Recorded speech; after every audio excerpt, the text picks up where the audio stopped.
Hey guys, इस video में आपका स्वागत है। आज हम बात करेंगे बिहार स्टेट पीजीटी हिंदी के क्वेश्चन पेपर के बारे में। जो पेपर हुआ था 14 तारीख को सेकेंड शिफ्ट में उच्च माध्यमिक हिंदी का। तो चलिए देखते हैं कि क्वेश्चन पेपर का आंसर आया है। एक एक प्रश्न को देखते हैं। इससे पहले हम बता दें कि टीजीटी का 2 पेपर जो हुआ है 10 तारीख और 11 तारीख को, उसका भी आंसर की हम दे चुके हैं आपको। और पीजीटी का जो 14 तारीख को से फर्स्ट शिफ्ट में हुआ है उसका भी आंसर की दे चुके हैं।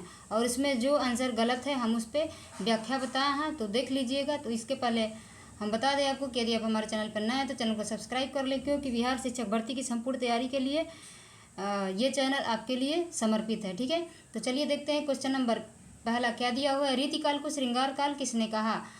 Option A Vishwanath Prasad Mishra, option B Ramchandra Shukla, option C Mishra Bandhu, option D Ramashankar Shukla Rasal. यह आपका उत्तर हो जाएगा विश्वनाथ प्रसाद मिश्र, यानी option A is right answer. ठीक है, कम समय में हम जो 100 क्वेश्चन है उसको कराने की कोशिश करेंगे। तो चलिए देखते हैं दूसरा नंबर प्रश्न क्या दिया हुआ है। आचार्य रामचंद्र शुक्ल आधुनिक काल का प्रारंभ कब से माना है? ऑप्शन ए 1857 ईस्वी, ऑप्शन बी 1843 ईस्वी, ऑप्शन सी 1865 ईस्वी और ऑप्शन डी 1800 ईस्वी। तो रामचंद्र शुक्ल ने आधुनिक काल का प्रारंभ माना है 1843 ईस्वी से। Option B is right answer. ठीक है, अगला प्रश्न देखते हैं। तीसरा नंबर क्या दिया है। तीसरा नंबर प्रश्न दिया है आदिकाल को अंधकार काल किसने कहा? ऑप्शन ए Kamal Kul Shreshtha, option B Grierson, option C Hazari Prasad Dwivedi, option D Ram Kumar Verma. तो आदिकाल को अंधकार काल कहा है कमल कुल श्रेष्ठ ने। ठीक है, इसकी चर्चा हम विस्तृत रूप से करेंगे नेक्स्ट वीडियो में। अभी हम सिर्फ और सिर्फ जो क्वेश्चन का आंसर दिया हुआ है उसको बता रहे हैं। चलिए क्वेश्चन नंबर 4 देखते हैं। कवि का काम यदि दुनिया में ईश्वर के कामों को न्यायोचित ठहराना है तो साहित्य के इतिहासकार का काम है कवि के कामों को साहित्य इतिहास की विकास प्रक्रिया में न्यायोचित दिखा सकना। यह कथन किसका है? आचार्य रामचंद्र शुक्ल, रामस्वरूप चतुर्वेदी, हजारी प्रसाद द्विवेदी और बच्चन सिंह। तो यह कथा है आचार्य रामस्वरूप चतुर्वेदी का।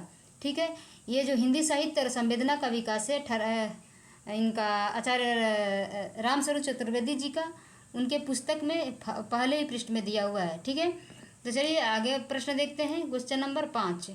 क्वेश्चन नंबर 5 दिया है सर्वप्रथम किस इतिहासकार ने विधेयवादी दृष्टिकोण से साहित्य इतिहास लिखा? Option A Garcin de Tassy, option B Shiv Singh Sengar, option C Grierson, option D Mishra बंधु।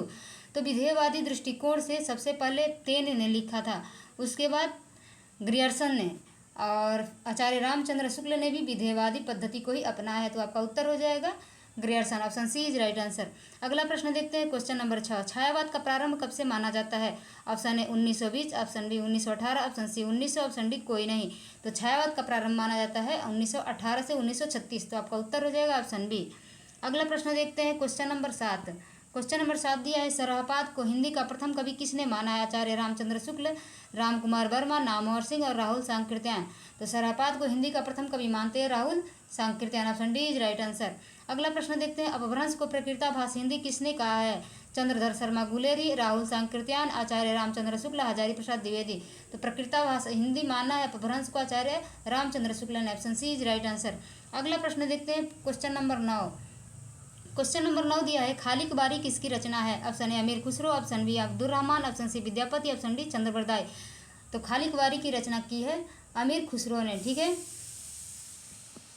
अगला प्रश्न देखते हैं। क्वेश्चन नंबर 10 रामानंद किस भक्तिधारा के प्रमुख कवि हैं? ऑप्शन ए सगुण काव्यधारा, ऑप्शन बी प्रेम मार्गी काव्यधारा, ऑप्शन सी निर्गुण काव्यधारा, ऑप्शन डी इनमें से कोई नहीं। ये जो धाराएं हैं ये सब भक्ति काल की धाराएं हैं। रामानंद किस भक्ति धारा के प्रमुख कवि हैं? तो आपका उत्तर हो जाएगा निर्गुण काव्यधारा, यानी option C is right answer. अगला प्रश्न देखते हैं। क्वेश्चन नंबर 11 काशी नागरी प्रचारी सभा द्वारा हिंदी साहित्य का बृहद इतिहास, बहुत ही इंपॉर्टेंट है। हिंदी साहित्य का बृहद इतिहास कितने खंडों में प्रकाशित किया गया है? Option A 10, option B 8, option C 16, option D 18। तो हिंदी साहित्य का बृहद इतिहास जो है 16 खंडों में option C is right answer प्रकाशित किया गया है। क्वेश्चन नंबर 12 देखते हैं। हिंदी साहित्य के इतिहास लेखन से पूर्व किस प्रसिद्ध ग्रंथ में हिंदी के विभिन्न कवियों के जीवन वृत्त एवं कृतित्व का परिचय मिलता है? Option A Ramcharitmanas, option B Bijak, option C 84 वर्षण की वार्ता, ऑप्शन डी कीर्तिलता। तो 84 वर्षण की वार्ता जो है ऑप्शन सी, वो उसमें मिलता है हिंदी के विभिन्न कवियों के जीवन वृत्त के बारे में, और इसको लिखा किसने है? गोकुलनाथ ने लिखा है। ठीक है, अगला प्रश्न देखते हैं। क्वेश्चन नंबर 13 दिया है, आचार्य रामचंद्र शुक्ल का इतिहास ग्रंथ हिंदी साहित्य का इतिहास स्वतंत्र पुस्तक के पूर्व किस रूप में प्रकाशित हुआ था। ऑप्शन ए हिंदी शब्द सागर की भूमिका, ऑप्शन बी हिंदी भाषा का इतिहास, ऑप्शन सी हिंदी विचार यात्रा, ऑप्शन डी हिंदी नवजीवन। तो सबसे पहले स्वतंत्र पुस्तक के रूप में प्रकाशित होने से पूर्व ये हिंदी शब्द सागर की भूमिका के रूप में प्रकाशित हुआ था। ठीक है, अगला प्रश्न देखते हैं। क्वेश्चन नंबर 14, 1918 से 1936 ईस्वी की समय सीमा है। ऑप्शन ए द्विवेदी युग, ऑप्शन बी छायावाद, ऑप्शन सी प्रगतिवाद, ऑप्शन डी प्रयोगवाद। तो 1918 से लेकर 1936 ईस्वी तक की सीमा को क्या मानते हैं, छायावाद। Option B is right answer. अगला प्रश्न देखते हैं। क्वेश्चन नंबर 15, उस काव्यधारा का नाम बताइए जो मार्क्सवादी दर्शन के आलोक में सामाजिक चेतना और भावबोध को अपना लक्ष्य बनाकर चली थी। ऑप्शन ए छायावाद, ऑप्शन बी प्रगतिवाद, ऑप्शन सी प्रयोगवाद, ऑप्शन डी नई कविता। तो मार्क्सवाद दर्शन का और सामाजिक चेतना और भावबोध। ठीक है, यहाँ आपका उत्तर हो जाएगा प्रगतिवाद। Option B is right answer. ठीक है, option B is right answer. अगला प्रश्न देखते हैं।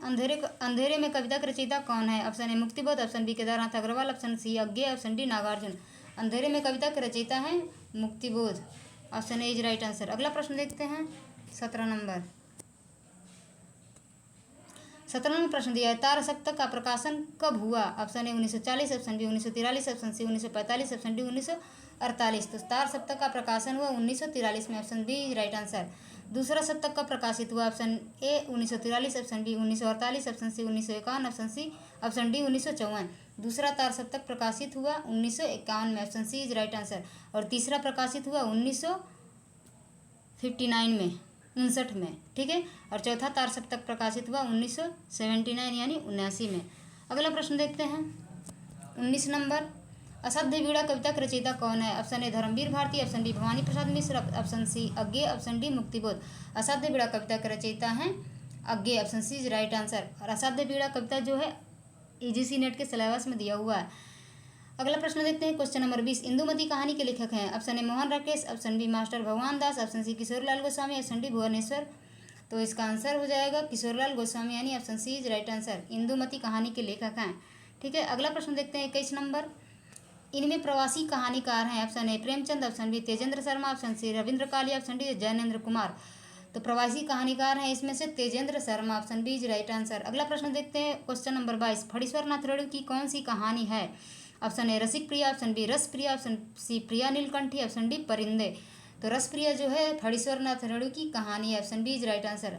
अगला प्रश्न देखते हैं। क्वेश्चन नंबर 23, महाभोज उपन्यास की लेखिका है। Option A Manu Bhandari, option B Sani, option C Mamta Kalia, option D Krishna Sobti.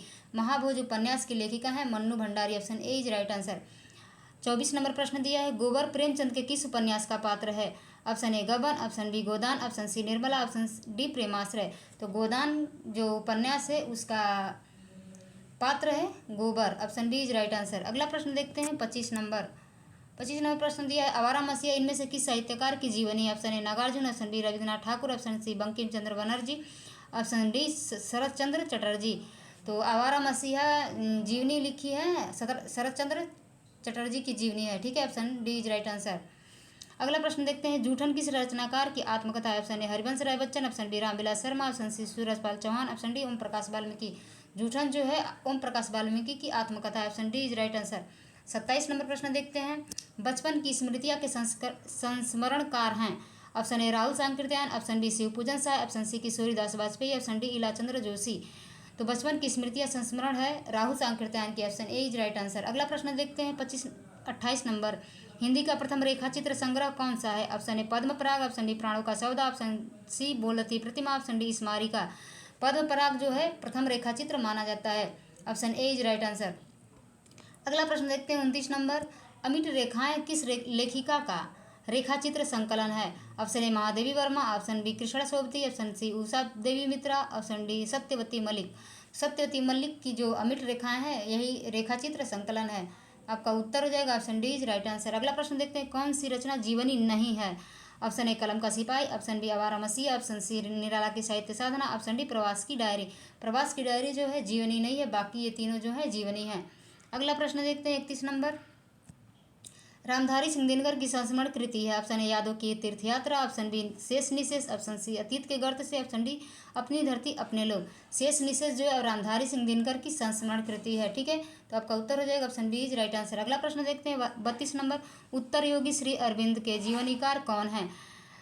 Option A Ramnath Suman, option B Vishnu Prabhakar, option C Ram Kumar Verma, option D Shiv Prasad Singh. Shiv Prasad Singh ने लिखी है, option B D is right answer. ठीक है, अगला प्रश्न देखते हैं।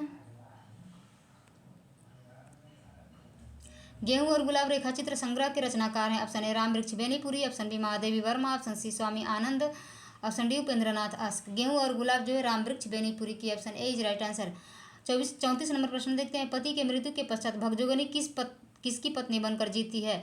ऑप्शन ए बूढ़े धनवान की, ऑप्शन बी जमींदार की, ऑप्शन सी गरीब किसान की, ऑप्शन डी अपने सौतेले पुत्र की। तो यहाँ उत्तर हो जाएगा अपने सौतेले पुत्र की, option D is right answer. अगला प्रश्न देखते हैं। प्रेमचंद का जन्म हुआ था? ऑप्शन ए 31 जुलाई 1980, ऑप्शन बी 31 जुलाई 1988, ऑप्शन सी 31 जुलाई 1836, ऑप्शन डी 31 जुलाई 1886। उत्तर हो जाएगा 31 जुलाई 1880, option A is right answer. 36 नंबर प्रश्न देखते हैं। भारतीय किसान के मजदूर बनने की त्रासदी कहानी है? ऑप्शन ए कहानी का प्लाट, ऑप्शन बी बूढ़ी काकी, ऑप्शन सी पूस की रात, ऑप्शन डी बिस के दांत। तो पूस की रात जो है मुंशी प्रेमचंद की लिखी कहानी है जो भारतीय किसान के मजदूर बनने की त्रासदी है, option C is right answer. 37 नंबर प्रश्न देखते हैं। 37 नंबर प्रश्न दिया है। चीफ की दावत किसके घर पर थी? ऑप्शन ए सामनाथ के घर पर, ऑप्शन बी सामनाथ के घर पर, रामनाथ के घर पर, ऑप्शन सी श्यामनाथ के घर पर, ऑप्शन डी प्रभुनाथ के घर पर। तो सामनाथ जो है सामनाथ का चीफ रहता है वो, तो सामनाथ के घर पर, option A is right answer. ठीक है, चीफ की दावत भीष्म साहनी की है। अगला प्रश्न देखते हैं। भीष्म साहनी का जन्म कब हुआ था? ऑप्शन ए 8 अगस्त 1925, ऑप्शन बी 8 अगस्त 1935, ऑप्शन सी 8 अगस्त 1905, ऑप्शन डी 8 अगस्त 1915। भीष्म साहनी का जन्म हुआ था 8 अगस्त 1915 को, option D is right answer. 39 नंबर प्रश्न देखते हैं। चीफ की दावत कहानी का उद्देश्य है? ऑप्शन ए माँ का अनादर करना, ऑप्शन बी निम्न वर्गीय समाज का चित्रण, ऑप्शन सी मध्यवर्गीय समाज के खोखलेपन का चित्रण, ऑप्शन डी इनमें से कोई नहीं। उत्तर हो जाएगा मध्यवर्गीय समाज के खोखलेपन का चित्रण, option C is right answer. अगला प्रश्न देखते हैं 40 नंबर। चीफ की दावत कहानी में सामनाथ का चरित्र किस प्रवृत्ति की ओर अग्रसर है? ऑप्शन ए मिलनसार प्रवृत्ति, ऑप्शन बी शांत प्रवृत्ति, ऑप्शन सी दयालु प्रवृत्ति, ऑप्शन डी लालची प्रवृत्ति। तो इसमें सामनाथ की सामनाथ का जो चरित्र है वो लालची प्रवृत्ति का, ऑप्शन डी राइट आंसर। अगला प्रश्न देखते हैं 41 नंबर। मैला आंचल के किस पात्र की हत्या से गांधीवाद का हत्या मानी जाती है?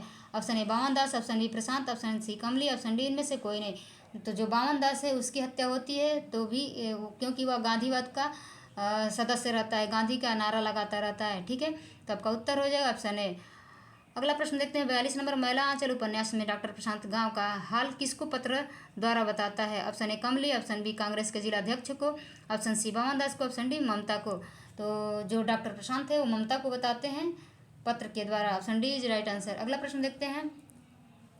मैला आंचल उपन्यास कौन सा पात्र सोशलिस्ट पार्टी से जुड़ा हुआ है? ऑप्शन ए ज्योतिकी जी, option B Kalicharan, option B C Bawan Das, option D इनमें से कोई नहीं। तो कालीचरण जो है सोशलिस्ट पार्टी से जुड़ा हुआ रहता है, option B is right answer. Maila Anchal Phanishwar Nath Renu का उपन्यास है। अगला प्रश्न देखते हैं 44 नंबर। निम्नलिखित उपन्यासों में से कौन जैनेन्द्र कुमार का नहीं है? Option A Sunita, option B Tyagpatra, option C Muktibodh, option D Sanyasi. Sanyasi जो है जैनेन्द्र का नहीं है, बाकी सब सुनीता, त्यागपत्र, मुक्तिबोध जैनेन्द्र का उपन्यास है। अगला प्रश्न देखते हैं 45 नंबर। 45 नंबर प्रश्न दिया है। त्यागपत्र उपन्यास में लेखक ने एक खास शैली में किसी कहानी या मूल अंग्रेजी लेख के हिंदी उल्था अनुवाद प्रस्तुत करने की बात कही है? Option A sir M Dayal, option B Fakhruddin, option C M Asthana, option D M Hashmi. Sir M Dayal, उत्तर हो जाएगा ए। अगला प्रश्न देखते हैं 46। त्यागपत्र उपन्यास में बुआ की सहेली, option A Sheela, option B Seema, option D C Shalini, option D इनमें से कोई नहीं। त्यागपत्र उपन्यास में बुआ की सहेली शीला रहती है, option A is right answer. अगला प्रश्न देखते हैं। त्यागपत्र में कौन सा पात्र पूरी कहानी कह रहा है? Option A Vishal, option B Bansi, option C Pramod, option D इनमें से कोई नहीं। जो प्रमोद है वही त्यागपत्र में पूरी कहानी कहता है, जैनेन्द्र का उपन्यास है। अगला प्रश्न देखते हैं 48 नंबर। आषाढ़ का एक दिन नाटक कितने अंकों में विभाजित है? Option A 1, option B 2, option C 3, option D 4। तो आषाढ़ का एक दिन नाटक जो है 3 अंकों में विभाजित है, option C is right answer. अगला प्रश्न देखते हैं 49 नंबर। आषाढ़ का एक दिन का नायक कौन है? Option A Kalidas, option B Matul, option C Dantul, option D Nikshep. Ashadh ka Ek दिन का नायक है कालिदास, जो कि मल्लिका से प्रेम करता है। अगला प्रश्न देखते हैं क्वेश्चन नंबर 50। इस नाटक में कौन विवाह नहीं करना चाहता था? Option A Ambika, option B Rangini, option C Sangini, option D मल्लिका। मल्लिका जो है विवाह नहीं करना चाहती थी, क्योंकि वह कालिदास के बीच में रुकावट नहीं बनना चाहती थी। ठीक है, अगला प्रश्न देखते हैं। 100 नंबर में हम लोग का 50 क्वेश्चन हो गया। अगला जो है 50 क्वेश्चन देखते हैं। अगला क्वेश्चन है 51 नंबर। मल्लिका के पिता की मृत्यु कैसे हुई थी? ऑप्शन ए प्लेग से, ऑप्शन बी महामारी से, ऑप्शन सी हैजा से, ऑप्शन डी ज्वर से। तो मल्लिका के पिता की मृत्यु होती है महामारी से। Option B is right answer. अगला प्रश्न देखते हैं। इस नाटक की नायिका कौन है? यानी आषाढ़ का एक दिन नाटक की नायिका कौन है? Option A Ambika, option B Sangini, option C Rangini, option D Mallika. तो इस कहानी की नायिका, इस नाटक की नायिका रहती है मल्लिका, और इसकी माँ का नाम रहता है अंबिका। ठीक है, और इसका नायक रहता है कालिदास। अंत में शादी होता है विलोम से। ठीक है, अगला प्रश्न देखते हैं। Question number 53। आषाढ़ का एक दिन फिल्म में निम्न में से किसने अभिनय किया था? Option A Om Nishchal, option B Om Shivpuri, option C Om Prakash, option D Aditya Chopra. Om Surya ने आषाढ़ का एक दिन फिल्म में अभिनय किया है। आपका उत्तर हो जाएगा ऑप्शन बी ओम शिवपुरी। आषाढ़ का एक दिन के अनुसार कौन दूसरों के जीवन में अनधिकार प्रवेश कर जाता है? Option A Matul, option B Vilom, option C Dantul, option D Nikshep. तो इस कहानी के, इस नाटक के अनुसार इसका उत्तर हो जाएगा Nikshep. Option D is right answer. अगला प्रश्न देखते हैं। नाखून क्यों बढ़ते हैं गद्य की कौन सी विधा है? ऑप्शन ए कहानी, ऑप्शन बी ललित निबंध, ऑप्शन सी शोधपरक निबंध, ऑप्शन डी पटकथा। तो यहाँ आपका उत्तर दिया है ऑप्शन डी पटकथा। ठीक है, वैसे तो ये निबंध में गिने जाते हैं, ललित निबंध में। अगला प्रश्न देखते हैं। छोटे नखों को कौन पसंद करते थे? ऑप्शन ए गौड़ देश, option B Dakshinatya, option C Malav, option D Punjab. Dakshinatya के लोग नाखूनों को पसंद करते थे। Option B is right answer. अगला प्रश्न है। नाखून क्यों बढ़ते हैं में द्विवेदी जी के अनुसार इंडिपेंडेंस का सही अर्थ क्या है? ऑप्शन ए स्वतंत्रता, ऑप्शन बी अनधीनता, ऑप्शन सी स्वराज्य, ऑप्शन डी स्वाधीनता। तो इसमें इंडिपेंडेंस का अर्थ हजारी प्रसाद द्विवेदी देते हैं अनधीनता। ठीक है, option B is right answer. अगला प्रश्न देखते हैं। श्रद्धा और भक्ति के निबंधकार कौन है? Option A Hazari Prasad Dwivedi, option B Ram Vriksh Benipuri, option C Acharya Ramchandra Shukla, option D Sardar Puran Singh. तो श्रद्धा और भक्ति के निबंध लिखने वाले हैं Acharya Ramchandra Shukla, Acharya Ramchandra Shukla. Option C is right answer. अगला प्रश्न देखते हैं 59 नंबर। श्रद्धा का मूल तत्व क्या है? ऑप्शन ए अपनी बड़ाई का स्वीकार, ऑप्शन बी दूसरे का महत्व स्वीकार, ऑप्शन सी अंतःकरण की मलिनता, ऑप्शन डी अपनी प्रतिभा का स्वीकार। उत्तर हो जाएगा आपका दूसरे का महत्व स्वीकार। Option B is right answer. 60 नंबर प्रश्न देखते हैं। आचार्य रामचंद्र शुक्ल के अनुसार श्रद्धा के 3 विषय हैं। ऑप्शन ए शील प्रतिभा और साधन संपत्ति, ऑप्शन बी शील चरित्र और साधन संपत्ति, ऑप्शन सी शील प्रतिभा और परोपकार, ऑप्शन डी शील दया और परोपकार। यहाँ आपका उत्तर हो जाएगा शील प्रतिभा और साधन संपत्ति, यानी option A is right answer. अगला प्रश्न देखते हैं 61 नंबर। 61 नंबर प्रश्न दिया है। दुराचारी भी यदि अपने दुराचार का फल संसार के सामने पूर्ण रूप से भोग लेता है तो समाज के लिए उपयोगी ठहर जाता है। यह कथन किस पाठ से संबद्ध है? Option A Karuna, option B Shraddha aur Bhakti, option C आचरण की सभ्यता, ऑप्शन डी रामचरितमानस। तो ये कथन दिया है, ये कथन बहुत ही इंपॉर्टेंट है। ये कथन है श्रद्धा और भक्ति से, आचार्य रामचंद्र शुक्ल का जो निबंध है उसी से उठाया गया है। अगला प्रश्न देखते हैं। तुमुल कोलाहल कलह में कविता कहाँ से उद्धृत है? ऑप्शन ए आंसू, ऑप्शन बी लहर, ऑप्शन सी झरना, ऑप्शन डी कामायनी। यह कामायनी से लिया गया है। Option D is right answer. अगला प्रश्न देखते हैं 63 नंबर। प्राण हरण करते त्राण की रेखांकित शब्द की अर्थ बताएं। ऑप्शन ए शोषण करने वाला, ऑप्शन बी मजा लेने वाला, ऑप्शन सी घूमने वाला, ऑप्शन डी रक्षा करने वाला। प्राण हरण करते त्राण की, उत्तर हो जाएगा रक्षा करने वाला। ठीक है, option D is right answer. अगला प्रश्न देखते हैं 64 नंबर। श्री जानकी वल्लभ शास्त्री का जन्म किस राज्य में हुआ था? Option A Uttar Pradesh, option B Madhya Pradesh, option C Bihar, option D Orissa. Shri Janaki Vallabh Shastri का जन्म बिहार में हुआ था। Option C is right answer. अगला प्रश्न देखते हैं 65 नंबर। पद्मावत में नागमती किसकी प्रतीक है? ऑप्शन ए बुद्धि की, ऑप्शन बी मन की, ऑप्शन सी संसार की, ऑप्शन डी गुरु की। तो पद्मावती दुनिया और संसार इसी की प्रतीक है। तो आपका उत्तर हो जाएगा संसार की, यानी option C is right answer. ये जायसी की रचना है पद्मावत। ठीक है, अगला प्रश्न देखते हैं क्वेश्चन नंबर 66। कबीरदास किस भक्तिधारा के कवि हैं? ऑप्शन ए सगुण भक्तिधारा, ऑप्शन बी निर्गुण भक्तिधारा, ऑप्शन सी कृष्ण भक्तिधारा, ऑप्शन डी राम भक्तिधारा। ये इस क्वेश्चन का आंसर गलत दिया गया है। सगुण भक्तिधारा नहीं बल्कि निर्गुण भक्तिधारा के कवि हैं। तो आपका उत्तर हो जाएगा ऑप्शन बी। ठीक है, ऑप्शन ए नहीं होगा, ऑप्शन बी होगा। इसको आप लोग देख लीजिएगा। ठीक है, मेरी तरफ से तो ये गलत है। अगला प्रश्न देख रहे हैं 67 नंबर। सूरदास की गोपियों की विशेषता नहीं है। ऑप्शन ए तर्कशील, ऑप्शन बी कृष्ण के प्रति प्रेम भावना, ऑप्शन सी सगुणोपासक, ऑप्शन डी निर्गुणोपासक। तो सूरदास की गोपियाँ जो हैं, सूरदास की गोपियाँ निर्गुणोपासक नहीं है। ठीक है, अगला प्रश्न, इस प्रश्न का उत्तर होगा निर्गुणोपासक, यानी ऑप्शन डी। कोई भी छंद किस में विभक्त रहता है? ऑप्शन ए चरणों में, ऑप्शन बी यति में, ऑप्शन सी दोनों में ही, ऑप्शन डी इनमें से कोई नहीं। चरणों और यति में दोनों में विभक्त रहता है। ठीक है, option C is right answer. अगला प्रश्न देखते हैं 69। निम्नलिखित में से कौन छंद है? ऑप्शन ए यमक, ऑप्शन बी रूपक, ऑप्शन सी रोला, ऑप्शन डी श्लेष। तो यमक, रूपक और श्लेष जो है अलंकार है, रोला जो है छंद है। Option C is right answer. अगला प्रश्न देखते हैं दोहा और रोला को मिलाने से कौन सा छंद बनता है? ऑप्शन ए छप्पा, ऑप्शन बी कुंडलिया, ऑप्शन सी हरगीतिका, ऑप्शन डी गीतिका। तो दोहा और रोला मिलाने से कुंडलिया छंद बनता है। ठीक है, और रोला और दोहा मिलाने से कुंडलिया छंद बनता है। अगला प्रश्न देखते हैं 71 नंबर। चित्र तुरंग ज्ञान की अवधारणा का उपयोग किस आचार्य ने रस निष्पत्ति की व्याख्या में किया है? ऑप्शन ए Acharya Abhinav Gupt, option B Acharya Shankuk, option C Bhattanayak, option D Bhatt Lollat. तो इसका उत्तर हो जाएगा आचार्य शंकुक। इसको लाइन से मतलब मिलाने के लिए बोलता है तो सबसे पहले आएंगे लोलट, उसके बाद से शंकुक, उसके बाद से नायक, उसके बाद से अभिनव गुप्त। ठीक है, ये क्वेश्चन हर परीक्षा में पूछा जाता है। अगला प्रश्न देखते हैं क्वेश्चन नंबर 72। कवि की अनुभूति का साधारणीकरण होता है, यह मत किस भारतीय आचार्य का है? ऑप्शन ए Babu Shyam Sundar Das, option B Acharya Ramchandra Shukla, option C Acharya Vishwanath, option D doctor Nagendra. तो कवि की अनुभूति का साधारणीकरण होता है, यह मत दिया है doctor Nagendra. Option D is right answer. अगला प्रश्न देखते हैं 73 नंबर। इनमें से कौन सा अनुभव के अंतर्गत नहीं आता? ऑप्शन ए स्वेद, ऑप्शन बी ग्लानि, ऑप्शन सी रोमांच, ऑप्शन डी अश्रु। तो इसमें आपका उत्तर हो जाएगा ग्लानि, क्योंकि स्वेद, रोमांच और अश्रु जो है अनुभव हैं।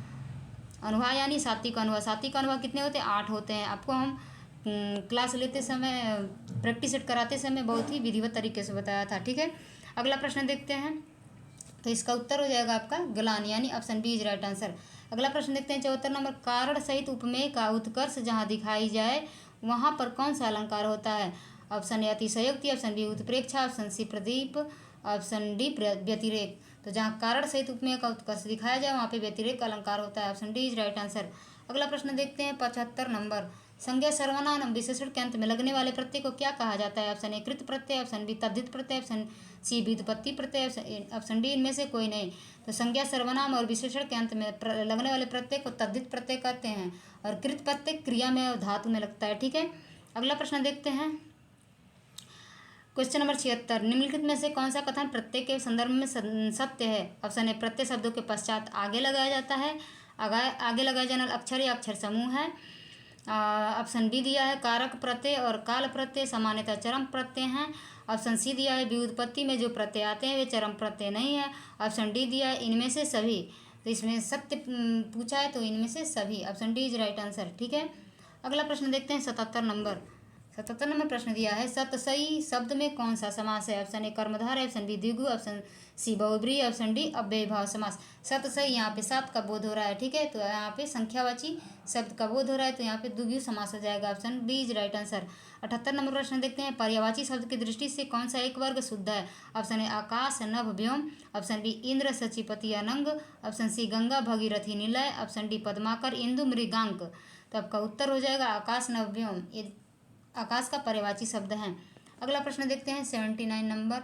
विस्तार का विलोम शब्द क्या है? ऑप्शन ए सूक्ष्म, ऑप्शन बी लघु, ऑप्शन सी संक्षेप, ऑप्शन डी छोटा। तो विस्तार का विलोम शब्द होगा या संक्षेप, option C is right answer.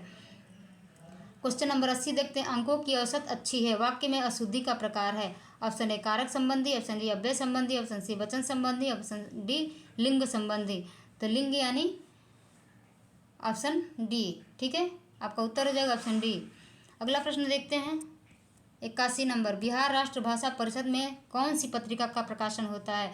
Option A भाषा पत्रिका, ऑप्शन बिहार राष्ट्र भाषा पत्रिका, ऑप्शन सी परिषद पत्रिका, ऑप्शन डी बिहार पत्रिका। तो आपका उत्तर हो जाएगा परिषद पत्रिका, option C is right answer. 82 number प्रश्न है पराधीन भारत की भूमिगत प्रकाशित होने वाली पत्रिका थी। ऑप्शन ए हुंकार, ऑप्शन बी रणभेरी, ऑप्शन सी मतवाला, ऑप्शन डी उचित वक्ता। रणभेरी जो है पराधीन भारत की भूमिगत प्रकाशित होने वाली पत्रिका है, option B is right answer. अगला प्रश्न देखते हैं वागर्थ पत्रिका का प्रकाशन किस शहर में होता है? Option A Delhi, option B Lucknow, option C Mumbai, option D Kolkata. Vagarth पत्रिका का प्रकाशन होता है कोलकाता से, option D is right answer.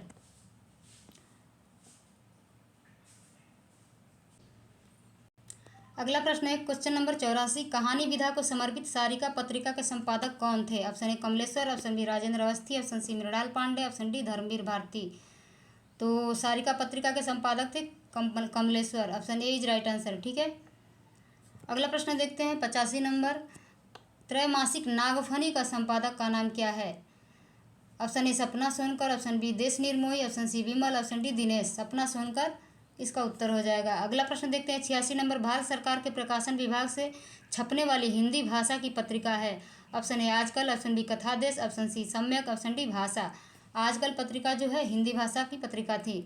अगला प्रश्न देखते हैं 87 नंबर, भारतीय ज्ञानपीठ नई दिल्ली द्वारा प्रति माह प्रकाशित होने वाली पत्रिका है? ऑप्शन ए वागर्थ, ऑप्शन बी नया ज्ञानोदय, ऑप्शन सी समीक्षा, ऑप्शन डी हंस। नया ज्ञानोदय जो है आपका उत्तर हो जाएगा। अगला प्रश्न दिया है 88 नंबर, अनुज लुगुन को किस कविता के लिए भारत भूषण अग्रवाल पुरस्कार से सम्मानित किया गया? ऑप्शन ए बाघ और सुगना मुंडा की बेटी, ऑप्शन बी अघोषित उलगुलान, ऑप्शन सी लकड़हारी की पीठ, ऑप्शन डी इनमें से कोई नहीं। उत्तर हो जाएगा अघोषित उलगुलान। ठीक है, अगला प्रश्न देखते हैं 89 नंबर, राजेंद्र यादव हंस कथा सम्मान 2022 से सम्मानित रचनाकार है? Option A Akanksha Pare Kashi, option B Kailash Wankhede, option C Kiran Singh, option D Twinkle Rakshita. उत्तर हो जाएगा ट्विंकल रक्षिता, यानी option D is right answer. 90 number question दिया है, सुरेंद्र वर्मा की किस रचना को व्यास सम्मान से सम्मानित किया गया? ऑप्शन ए मुझे चाँद चाहिए, ऑप्शन बी दो मुर्दों के लिए गुलदस्ता, ऑप्शन सी काटना समी का वृक्ष, पद्म पंखुड़ी की धार से, ऑप्शन डी इनमें से कोई नहीं। उत्तर हो जाएगा काटना समी का वृक्ष, पद्म पंखुड़ी की धार से। इस पर व्यास सम्मान मिला है और मुझे चाँद चाहिए पर साहित्य अकादमी मिला है। ठीक है, अगला प्रश्न देखते हैं 91 नंबर प्रश्न दिया है, अरुण कमल को किस रचना पर साहित्य अकादमी पुरस्कार प्राप्त हुआ है? ऑप्शन ए नई इलाके में, ऑप्शन बी अपनी केवल धार, ऑप्शन सी पुतली में संसार, ऑप्शन डी इनमें से कोई नहीं। नए इलाके में अरुण कमल को इस पर साहित्य अकादमी मिला है। आपका उत्तर हो जाएगा ऑप्शन ए। ठीक है, अगला प्रश्न देखते हैं 92 नंबर, निम्नलिखित साहित्यकारों में से किसे श्रीलाल शुक्ल ईफको पुरस्कार नहीं मिला है? Option A Ranendra, option B Sanjeev, option C Jaynandan, option D Alok Dhanwa. Sanjeev इसमें उत्तर हो जाएगा ऑप्शन बी। अगला प्रश्न देखते हैं 93 नंबर, किस रचना पर 2022 का भारत भूषण अग्रवाल पुरस्कार दिया गया है? ऑप्शन ए बच्चे धर्म युद्ध लड़ रहे हैं, ऑप्शन बी घर एक मुमकिन जगह है, option C poetry management, option D इनमें से कोई नहीं। घर एक मुमकिन जगह है, option B is right answer. अगला प्रश्न देखते हैं क्वेश्चन नंबर 94, भारत की राष्ट्रभाषा क्या है? Option A Hindi, option B अंग्रेजी, option C Urdu, option D कोई नहीं। तो यहाँ पे उत्तर दिया है कोई नहीं, ऑप्शन डी राजभाषा हिंदी है भारत की। अगला प्रश्न देखते हैं 95 नंबर, संघ की राजभाषा हिंदी को किस दिनांक से लागू किया गया? ऑप्शन ए 26 जनवरी 1950, ऑप्शन बी 28 जनवरी 1950, ऑप्शन सी 30 जनवरी 1951, ऑप्शन डी 26 जनवरी 1951।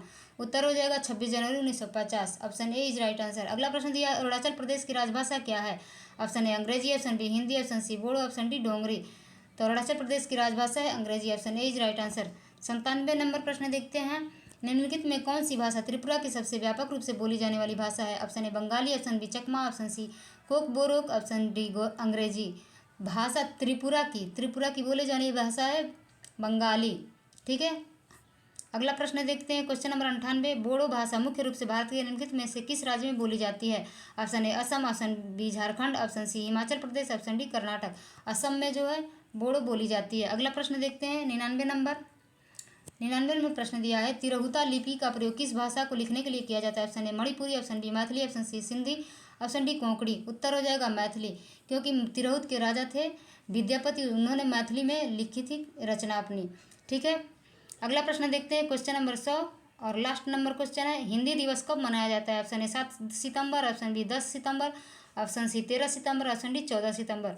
तो ये तो सबको पता होगा 14 सितंबर ऑप्शन होगा उत्तर। तो इसी के साथ हमारी वाली वीडियो एंड होती है। अगर आपको बिहार शिक्षक भर्ती की तैयारी करनी है तो आप इस चैनल को सब्सक्राइब कर लें ताकि जो भी वीडियो आपको मिल जाए। धन्यवाद।